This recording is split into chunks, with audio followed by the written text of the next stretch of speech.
Bonjour. J'ai prié. Tendre Père, je te dis merci. Merci pour l'occasion que tu m'as donnée à pouvoir encore parler à tes enfants. Père, que ces paroles que je vais leur adresser ne soient pas, Seigneur, miennes, mais que ce soient tes paroles. Parle au travers de tes enfants, Père, afin de les éduquer dans le droit chemin. Tendre Père, merci. Merci pour l'amour que tu as envers nous et que tu veux, Seigneur, aucun de nous, Seigneur, se perd. Car tu dis dans ta parole, celui qui se détourne de ton chemin, ton cœur ne l'aimera pas. Ton cœur ne prendra pas plaisir à cela. Sois béni, Père, au nom de ton Fils Jésus-Christ. Amen. Bon, je viens encore aujourd'hui vous parler d'un sujet, de quelque chose qui se passe, qui se fait, dont nous ne prenons pas garde.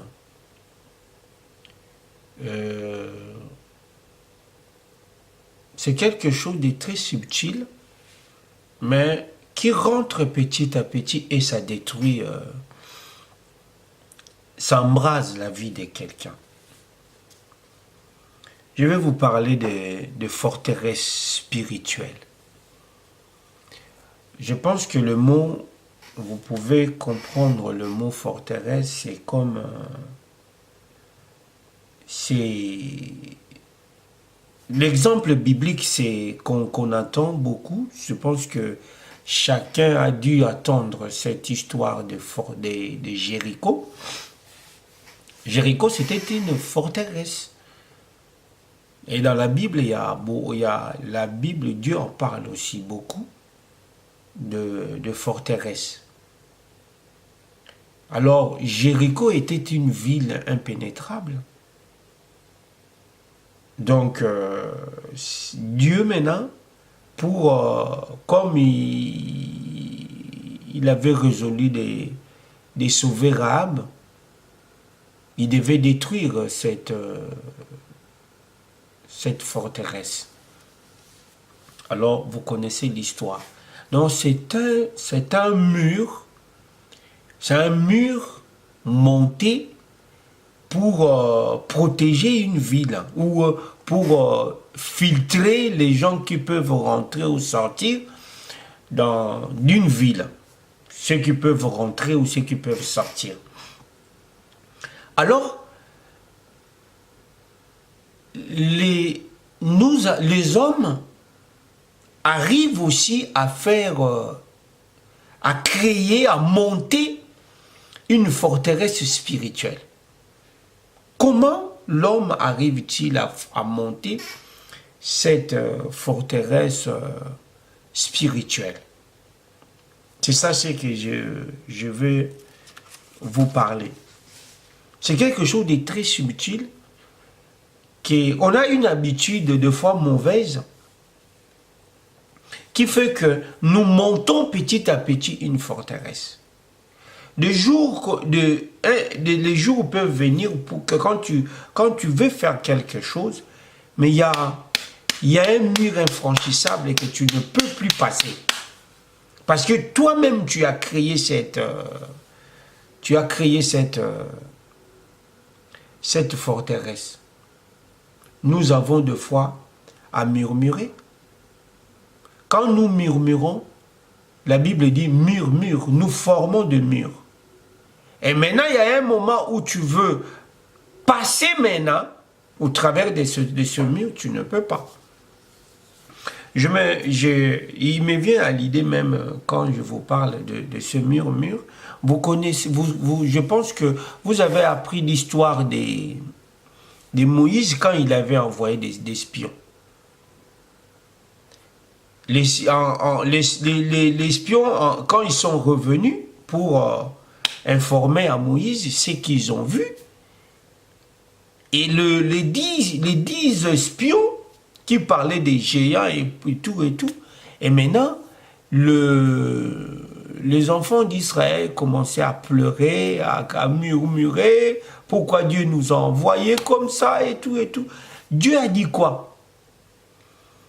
Je veux faire ce qu'ils ont dit.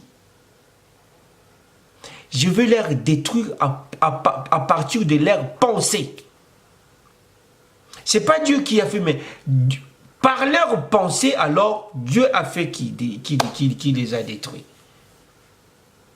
Parce que le pensée, quand il y en a tellement, on crée un mur, on crée une forteresse. Alors, cette forteresse, tu peux plus sortir de ça. Alors, nous, enfants de Dieu, facilement nous tombons dans des forteresses comme ça. Pourquoi? Parce que nous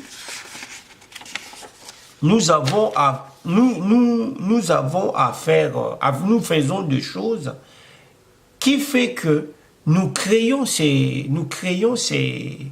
cette forteresse-là. Voilà le verset que bon, il y a pas beaucoup de versets, mais le premier verset que je vous donne, c'est dans le livre de Proverbes 18, 21.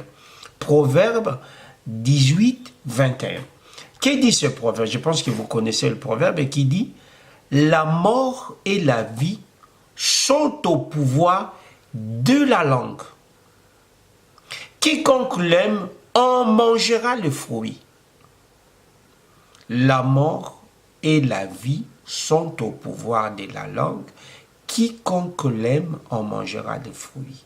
Donc, nous pouvons forger notre vie, nous pouvons bâtir notre vie par la bouche, par ce qui sort de notre bouche. Alors,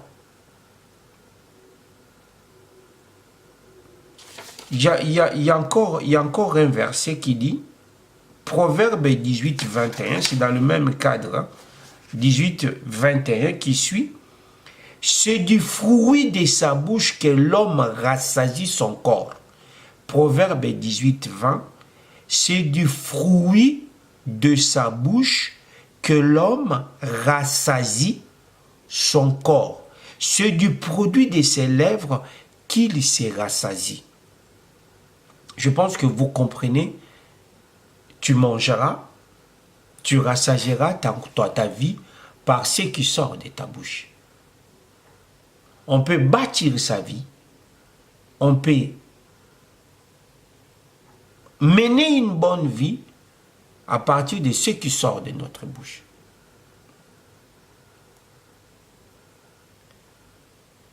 Comment alors l'homme,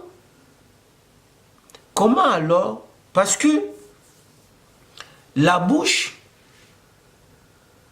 c'est qu'un organe. Mais qu'est-ce qui fait que cette bouche-là puisse embraser, puisse bâtir et forger notre vie et tout? Parce que l'homme est spirituel. Le corps n'est qu'un instrument que l'être spirituel utilise pour utiliser la vie, pour utiliser tout ce qui est physique. Dieu a créé l'homme par là. On connaît un peu l'histoire là. On connaît comment est-ce que Dieu a créé l'homme. Il a pris la poussière, il a formé l'homme. Il a formé l'homme parce que Dieu a créé ce qui est physique. Alors, pour rentrer maintenant à ce qui est physique, Dieu a créé l'homme poussière. Parce que la poussière était physique. Mais l'homme en soi est spirituel. Parce que quand Dieu a créé l'homme, Dieu n'a pas créé l'homme sur la terre, Dieu a créé l'homme au ciel. Il a dit, créons l'homme à notre image. Il lui a créé au ciel. C'est alors, il lui a donné, la Bible dit, Dieu forma l'homme. Parce que quand on dit forma, il avait déjà créé, alors il a donné l'homme une forme. Maintenant, ce n'est pas le corps qui parle, mais c'est l'esprit. Mais dans l'esprit, il y a la chair. La chair, ce n'est pas la chair physique que quand je touche mon corps. Il y a la chair, il y a l'âme, il y a l'esprit. Je ne mets pas le corps, mais je mets la chair. La chair, c'est la partie spirituelle, mais qui se repose dans le corps. Mais maintenant, qu'est-ce qui nourrit notre bouche afin que nous avons à parler? C'est l'esprit parle, la chair parle, l'âme parle. Jésus-Christ dira à Pierre, ce n'est pas le sang, donc l'âme, ce n'est pas, qu'est-ce qu'il avait dit encore? Ce n'est pas le corps et le sang qui t'ont révélé ce que tu viens de dire, donc ce que tu as parlé, mais c'est mon Père. Donc, le Père utilise notre esprit pour parler. C'est pareil, ce que fait le diable. Le diable aussi utilise notre esprit pour parler. Maintenant, le danger, c'est quoi? On a beaucoup de nos frères ont eu cette habitude de parler mauvais. Nos frères et sœurs ont cette habitude de parler mauvais.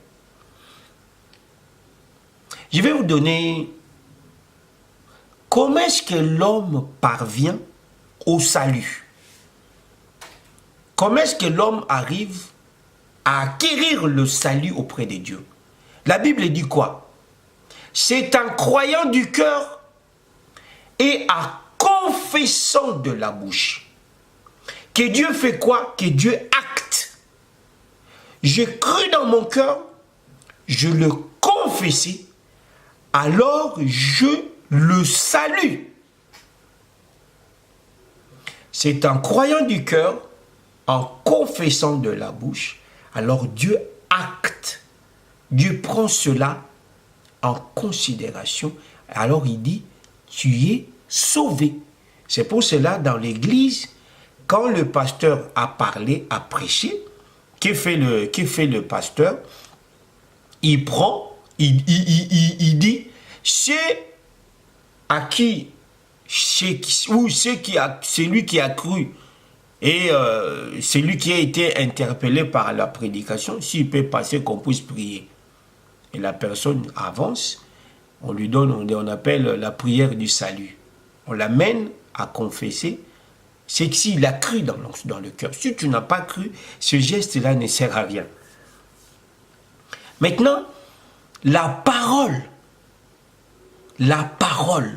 vient de ton esprit, ou de ton âme, ou de ta chair. Maintenant, ce que nous écoutons peut nourrir l'esprit, peut nourrir la chair, peut nourrir l'âme. Ça dépend de la nourriture qu'on te donne. Si c'est une vraie parole, vraiment inspirée par la Bible, parce que la Bible est spirituelle.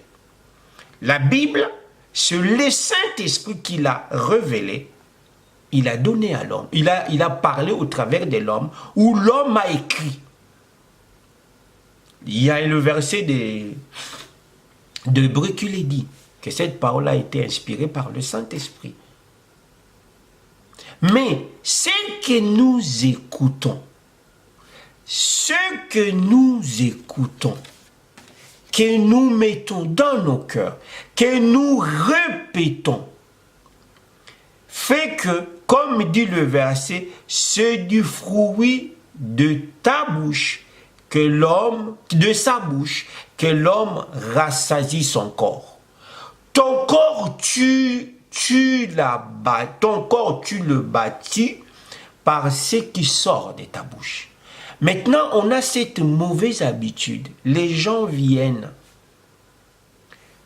nous parler des choses pour critiquer les autres, pour parler mal contre les autres, en plus contre les oints des dieux. Et nous sommes là pour répéter, pour écouter cela, parce que la Bible dit quoi? La foi vient de ce qu'on attend. La foi, c'est pas mauvais. La foi vient de ce qu'on attend. Si ce n'est pas la foi, c'est quoi? C'est l'incrédulité. Et l'incrédulité aussi vient par ce que nous écoutons. Si ce que j'écoute me donne la foi, ce qui n'est pas de Dieu te donnera la mort, te fera mourir.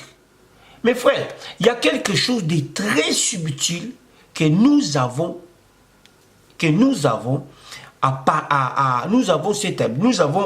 avec YouTube qui est venu, que les gens maintenant viennent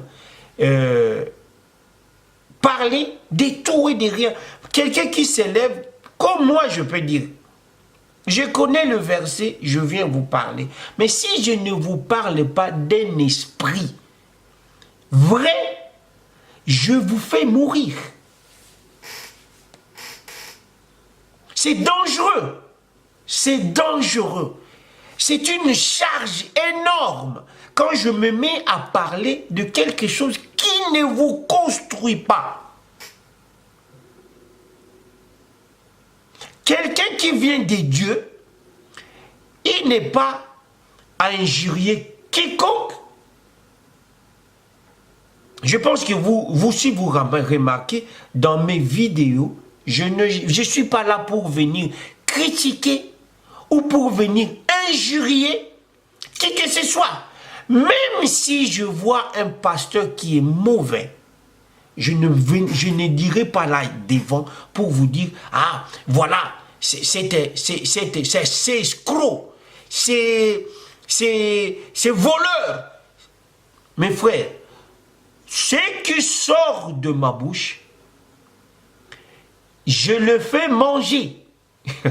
Hein?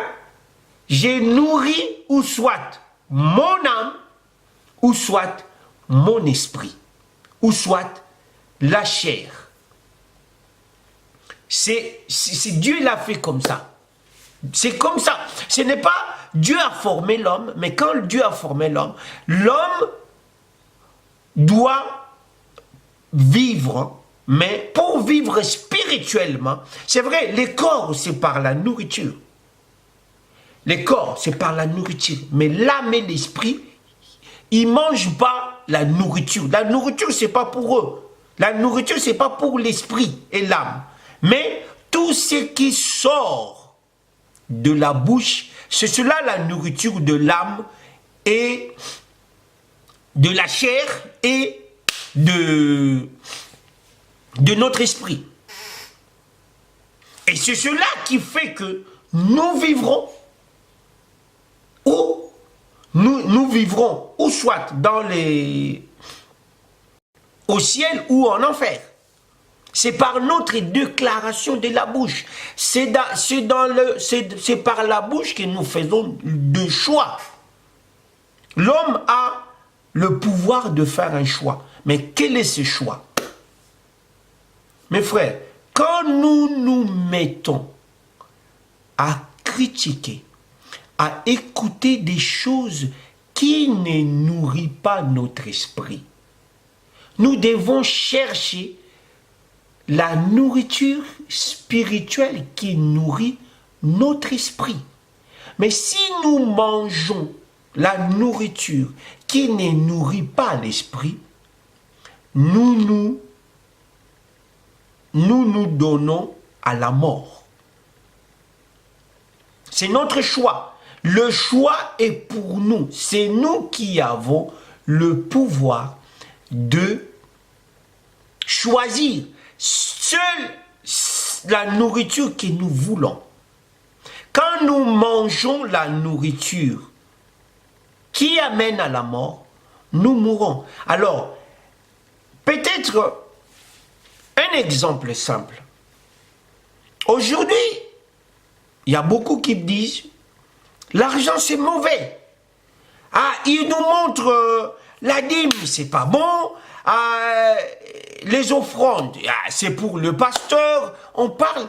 Alors, si je le dis, je le répète chaque fois. J'en fais même des vidéos. Qu'est-ce que je fais? Je construis une forteresse. Mais cette forteresse, moi, je prends plaisir de venir vous dire, de parler sur la dîme, de parler sur les offrandes, de critiquer tout ça. Le lendemain, si je veux, moi, faire quelque chose, il y a un mur que je ne franchirai pas. Si j'ai besoin de l'argent, si je veux réaliser quelque chose, je ne pourrai pas le faire. Pourquoi? Il y a un mur spirituel. On ne comprend pas des fois comment un homme qui travaille, il n'arrive pas à faire quelque chose. Il n'arrive pas à se projeter à faire des projets sérieux qui aboutissent à quelque chose. Au travers de ses pensées. Parce qu'il y a un mur construit. Ah, c'est sans savoir, quand quand les gens là qui sont, ok, la Bible dit, les gens mal affermis, ils viennent nous parler de la Bible, mais de manière qui n'est pas ce par lequel le Saint-Esprit nous a donné la parole. Que pour nous construire, pour une doctrine quelconque, mais nous prenons cette parole, nous la déformons. Maintenant, quand toi tu le prends, tu crées un mur. Tu crées un mur. Pourquoi? On dit que l'argent est mauvais. Quand tu t'intéresses. Donc, vous voyez, si vous avez des mauvaises pensées, alors pour en sortir, ça devient difficile. Ça devient difficile. Parce que vous avez créé une forteresse spirituelle. Et quand c'est spirituel, c'est beaucoup plus difficile parce qu'il y en a des gens, qui n'en sortent même, qui n'en sortent plus. Qui n'en sortent pas. Comment les gens, il y a certaines personnes, tu vois, et ils voient le mal devant lui, ils voient comment est-ce que sa vie est sur un mauvais chemin, mais il n'arrive pas à s'en sortir. C'est comme s'il ne pense même pas. C'est la forteresse. Tu peux combattre si tes pensées,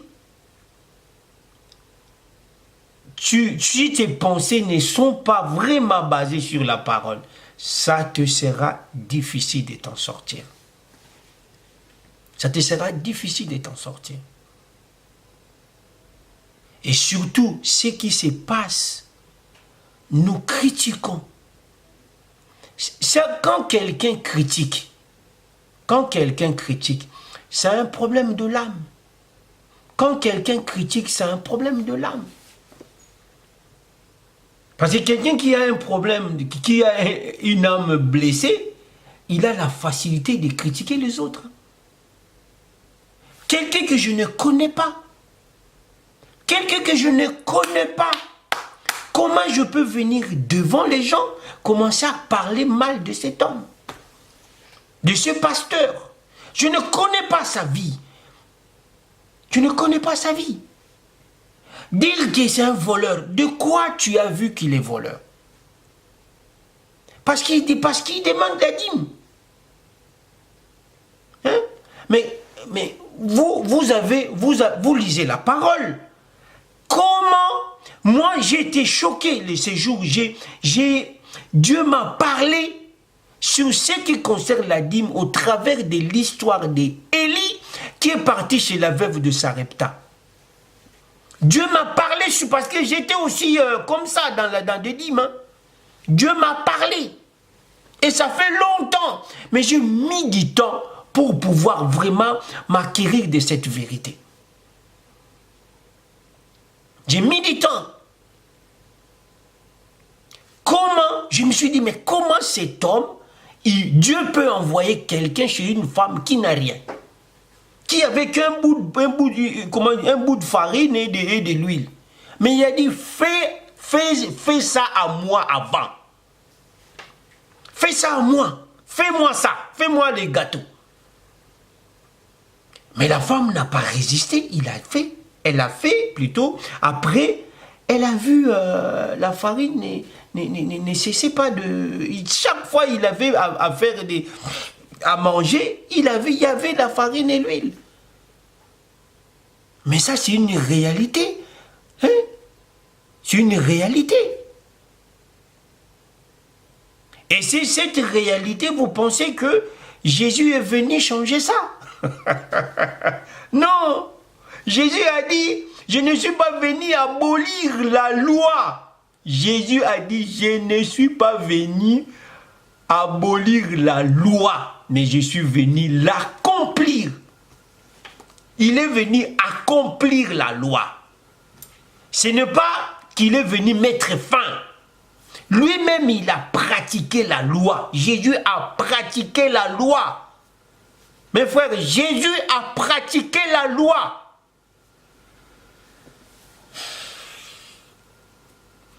Le lépreux qui ont venu voir Jésus, qu'est-ce que Jésus a dit?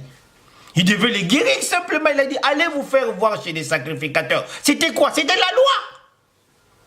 À l'époque ancienne, quand tu as des trucs ou des gales, tu vas te faire voir chez les sacrificateurs. C'est lui qui doit examiner si c'est de la lèpre ou si c'est pas de la lèpre. Si c'est la lèpre, il dit que tu es impur, allez, on te chasse de la ville. C'est Jésus qui a pratiqué ça. Lui-même, il a payé la tribu. Il a dit, il faut payer la tribu. Mes frères, que personne ne vous trompe. Je vous en supplie, que personne ne vous trompe. C'est vous qui suivez tout ce monde-là. Ah, tel pasteur est mauvais, tel pasteur est voleur. Il prend un verset, il vous parle ça sans savoir la vérité. Après, il détourne la vérité. C'est ce qu'ils font. Ils détournent la vérité. Moi, je regardais la vidéo qu'on a critiqué mon pasteur. Je me suis dit, mais il n'y a rien. Moi, il parlait en haut. Il parlait en haut. Dans mes dépouilles, parce qu'il y a une sœur qui a publié ces vidéos, qui a parlé contre le pasteur Yvan. C'était très longtemps. J'avais même, quand j'ai fouillé mes vidéos, j'avais même retrouvé la vidéo de cette sœur-là avec un frère qui parlait du pasteur Yvan. Et ce monsieur qui est venu après, il a repris ces vidéos qui n'ont pas de fondement. Soi-disant, le royaume n'est pas venu, le royaume viendra après. Mes frères, si tu ne crois pas que le royaume de Dieu est là, Comment Dieu peut te faire rentrer dans le royaume? Parce que tu ne crois pas que le royaume est là. C'est ça la forteresse que nous érigeons. Tu ne crois pas que le royaume est là. Tu ne crois pas que le royaume est là. Mais tu te forges une forteresse. Tu t'es érigé une forteresse. Tu construis un mur. Le royaume n'est pas maintenant. Le royaume, ça viendra. Parce que Jésus-Christ a dit, mon royaume n'est pas de ce monde. Oh Jésus.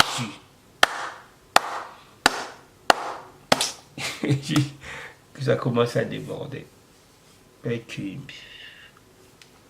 Le royaume est là. Le royaume c'est qui? C'est le Saint-Esprit.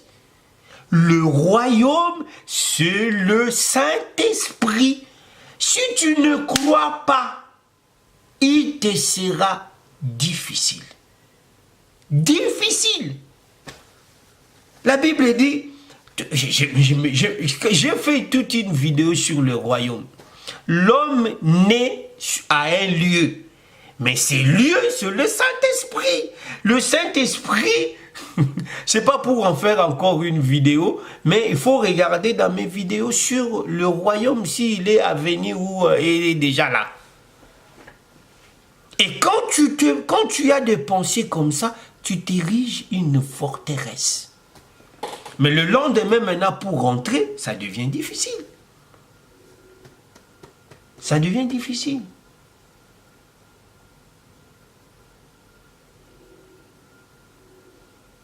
Les gens, beaucoup, voilà le verset qui est 2 Corinthiens 10, versets 4 à 5. Les armes avec lesquelles nous combattons ne sont pas charnelles, mais elles sont puissantes, grâce à Dieu, pour renverser des forteresses. Maintenant, il dit, nous renversons les raisonnements. Vous voyez? Donc, c'est ces raisonnements qui érigent les forteresses. Nous renversons, parce qu'il dit, pour renverser des forteresses, nous renversons les raisonnements, tout obstacle qui s'élève avec orgueil contre la connaissance des dieux. Et nous faisons toute pensée prisonnière pour qu'elle obéisse à Dieu. Donc il y a deux pensées, deux raisonnements qui font, qui érigent des forteresses. Maintenant ces forteresses bloquent tout, bloquent la vie. Ils font obstacle pour l'épanouissement des gens, pour l'épanouissement des chrétiens. Pourquoi? Parce que tu n'as pas bien compris la parole. Parce que tu as suivi quelqu'un. Mes frères, que ça ne soit pas comme ça. Je vous en supplie, mes frères, que ça ne soit pas comme ça. Si tu ne comprends pas, ne critique pas. Si tu ne comprends pas, ne critique pas. Au lieu de suivre quelqu'un qui critique, toi, consulte la parole. Il a donné un verset que tu n'as pas compris. Consulte la parole. Même si tu vois que la personne a raison de ce dont il critique, ne les suis pas. Parce que c'est du fruit de la bouche que l'homme rassasie son corps. C'est le fruit de sa bouche qu'un homme rassasie son corps. Tu ne peux pas suivre quelqu'un dans ses critiques. Mes frères, tu ne peux pas. Si tu le fais, c'est toi-même qui te donne le mal. C'est toi-même qui te donne le mal.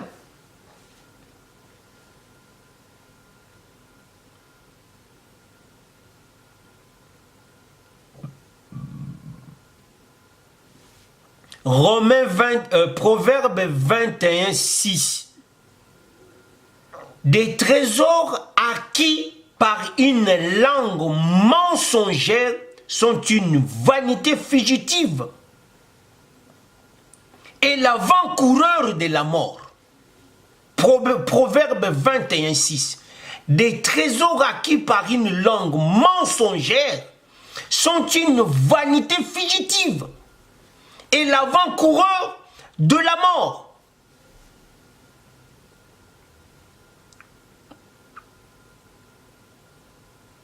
Mes frères, ne suivez pas des gens. Ces gens-là, des fois, ils sont animés d'un mauvais esprit qui les pousse à faire des choses comme ça. Mes frères, quelqu'un qui a l'esprit de Dieu, c'est quelqu'un qui a l'amour pour les autres. Quelqu'un qui a l'esprit de Dieu, il a l'amour pour les autres. Que tu sois mon pasteur direct ou tu sois le pasteur de quelqu'un, ou tu es pasteur dans une ville ou dans quoi, tu ne le critiques pas. Tu ne le critiques pas. Tu dois l'aimer. Mais la Bible dit, même ceux-là qui prêchent par motif impur, mais la parole est prêchée. Ça, c'est Paul qui le dit. Il y a des gens qui prêchent avec un motif impur. Donc, il a dit, ah, moi, je ne sais pas travailler, alors je vais créer une église pour avoir des sous. Cet homme, même s'il fait mauvais, mais il est venu dire quoi? À qui? Il veut parler de qui? De Jésus. Qu'est-ce qu'il fait? Il fait progresser la parole. C'est Paul qui le dit. Hein? Il y en a d'autres qui vont prêcher par motif impur. Mais la parole est prêchée. La parole est prêchée. Qu'est-ce que tu dis? Gloire à Dieu. Je ne me mettrai pas devant des gens pour pouvoir parler mal contre des pasteurs. On en avait fait comme on était encore ignorant. On se croyait qu'on connaît la parole. Je me dis, parce que je marchais avec un marteau, j'ai fouillé. À l'époque, il n'y avait pas trop de YouTube, mais quand je vois une cassette vidéo, quelque chose qui n'est pas vrai, je vais écrire, je vais parler, je vais dire, non, c'est vrai, c'est qu'on appelle une zèle amère.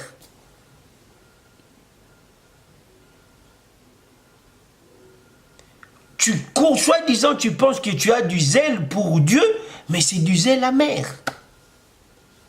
Amer. Parce que tu ne comprends pas les Écritures. Mes frères, lisez la parole. Lisez, demandez à Dieu. Moi, j'ai eu cette grâce de pouvoir demander l'amour. Je pleurais à Dieu, donne-moi l'amour, l'amour, l'amour, l'amour, l'amour. Et maintenant, cet amour est rentré en moi. Il y a des choses, quand même pour lire la parole, si tu n'as pas cet amour, tu ne comprends pas des choses. Hein? Tu ne comprends pas des choses. Même la foi, pour avoir la foi, il faut avoir l'amour. Si tu n'as pas l'amour, tu tapes à côté. Tu tapes à côté.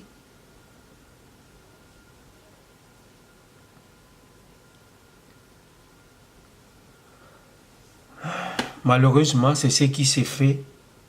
Il y a des gens qui s'élèvent contre des pasteurs, contre des doctrines. Non. Nous devons bâtir le royaume par la parole. Seule la parole. Il n'y a pas... La parole est puissante. Puissante.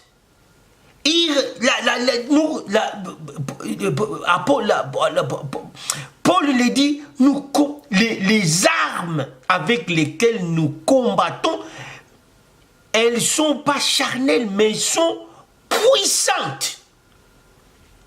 Puissantes. « Mais en faisant ça, Les gens qui ont un souci, je vous dis, ceux-là qui ont un problème de l'âme, ils viennent critiquer les gens facilement. Facilement, ils critiquent. Facilement, ils critiquent. C'est ces gens-là qui ont un problème.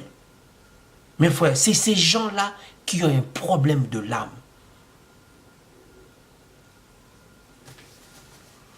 Alors, toi qui suis ces gens, il dit la vérité, la parole qu'il a dite, c'est réalisé. Mes frères, consulte les Écritures. Tu t'ériges une forteresse le jour où tu... C'est comme quelqu'un qui critique un policier. Le lendemain, tu veux rentrer dans la police. Est-ce qu'on va t'accepter? Non. Tu as critiqué les corps d'armée. Tu as critiqué la police. Et tu veux maintenant intégrer la police. Tu critiques le pasteur. Le lendemain, si tu veux devenir pasteur, Dieu ne te le donne. Dieu ne t'accordera pas. À moins que par tes courage, tu dis que je suis pasteur. Tu critiques le prophète, le lendemain tu seras prophète, Dieu ne te donnera pas ça. C'est qu'est-ce que tu as fait? Tu t'es érigé une forteresse.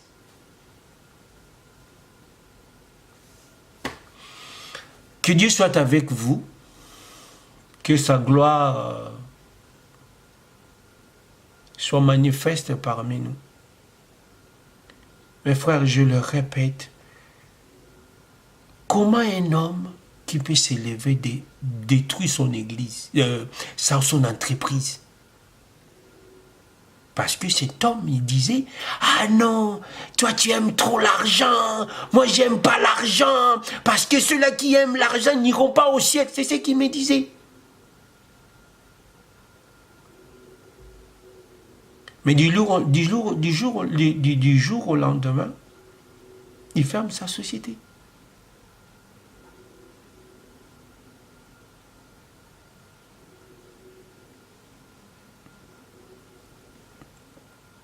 Voyez un peu un homme comme Mike Tyson qui a eu 360 millions de dollars. Mais il est retombé en faillite. Retombé en faillite. Il commence à écrire des livres pour avoir quelque chose. Il y a un problème.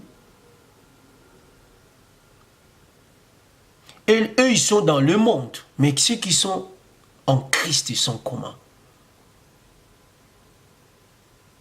Quand tu ériges des forteresses, le lendemain, pour renverser cela, nous avons chez nous le slogan de dire « Changez votre manière de penser. Changez votre façon de penser. » C'est ça le premier but. Changer la façon de penser. C'est que Paul dit dans Romains 12. Changer la manière de penser. C'est le dernier verset que je vous donne. Changez votre manière.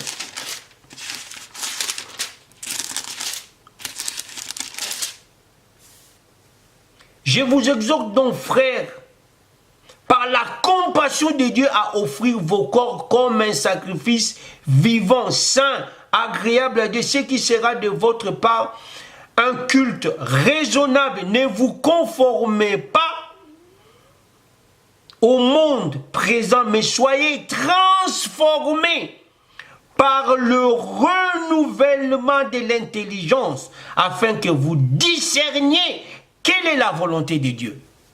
C'est ça le dernier verset, verset 12, Romains 12, 1. Renouvelez votre manière, sinon tout sera déçu.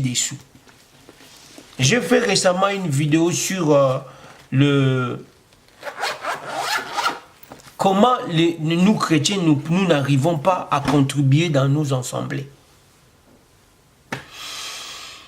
C'est triste, mais bon, gloire à Dieu. Ces choses-là devaient arriver parce que le diable est là pour détruire la parole, mais nous sommes là aussi pour répandre la vraie parole. Sois béni, frère, sois béni, mes frères, mes sœurs, Que ta gloire, que sa gloire repose, retombe sur vous. Comme dit l'épître d'Ésaïe, fais tomber sur nous le poids de ta gloire. Père, fais tomber sur nous le poids de ta gloire. Que ta gloire soit répandue, comme dit, le monde entier est rempli de ta gloire. Père, fais retentir, fais retomber ta gloire. Fais tomber ta gloire, Père. Fais tomber ta gloire. Au nom de ton Fils Jésus. Amen. S'il y a quelqu'un qui est touché par cette parole, j'aimerais prier avec vous. Si tu peux me suivre à ce que moi je vous dis. Je ne suis pas pasteur, ce n'est pas mon appel, mais c'est le souci du cœur qui me pousse à faire ça. Je ne suis pas pasteur, ce n'est pas mon appel. Je connais mon appel, c'est pas ça, c'est pas celui-là, moi, c'est pas celui-ci, moi, qui est mon appel. Alors, si tu peux me suivre, tendre Père, j'ai été embrouillé à croire à des choses qui ne te glorifient pas. Je reviens à toi, pardonne mes péchés, lave-moi par le sang de Jésus qui a coulé à la croix. Fais de moi, Seigneur, ton Fils, ton enfant. Pardonne mes péchés. Au nom de ton Fils Jésus-Christ, accepte-moi.